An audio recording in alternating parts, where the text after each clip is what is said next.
to get out of Florida. The reality is, we have a teenager who just entered high school. They just started as a freshman here at Normal, and they are LGBTQ, and they were really struggling in the public school system. We actually had to pull them out of schools because they were receiving threats, and the administration, didn't want to be bothered with protecting queer kids, and so they actually had to finish school online for the final semester of 8th grade.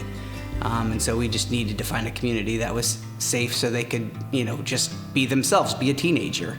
In Bible study, we read a passage that hit home really hard, and really resonated with everything I was going through. And I had like a mini aggressive, angry meltdown in front of a bunch of strangers.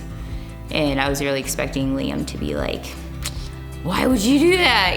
But that's not what happened. It was very like welcoming, and like I felt a lot of like empathy and connection with a bunch of strangers that probably had no idea what it was like to even go through, which was a big deal because so many times we were like, oh, I understand. I'm like, no, you don't. So for that to not even be said, but like felt, was a really big deal for me. That is the nice thing. We are a we church. It's not anyone over there or anyone, it's all of us together.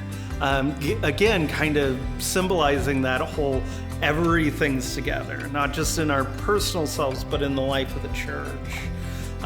We are all together and celebrate every success and every failure. We spend time crying together, we spend time laughing together, and we share those burdens together.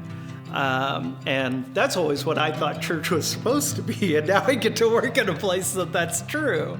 Kids do have a space to just be themselves, to ask questions, to really, some of them have no idea even who Jesus is, so to be able to feel comfortable in a space and actually ask the questions that are on their mind, I think is something that some youth will never get an opportunity for.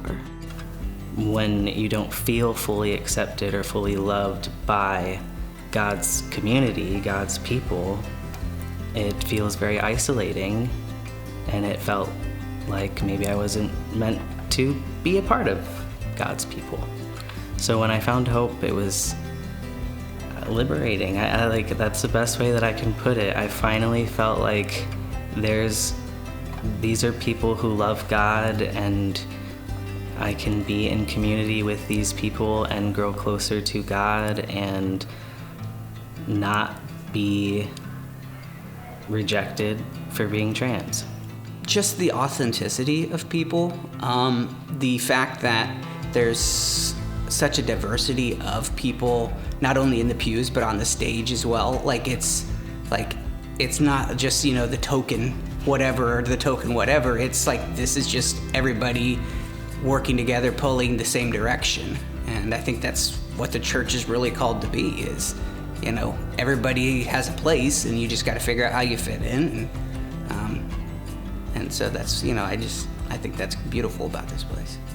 I feel like you can absolutely judge this book by its cover. It is a very diverse, very eclectic, very strange group of people genuinely enjoying each other and loving and accepting each other. It's exactly what it looks like.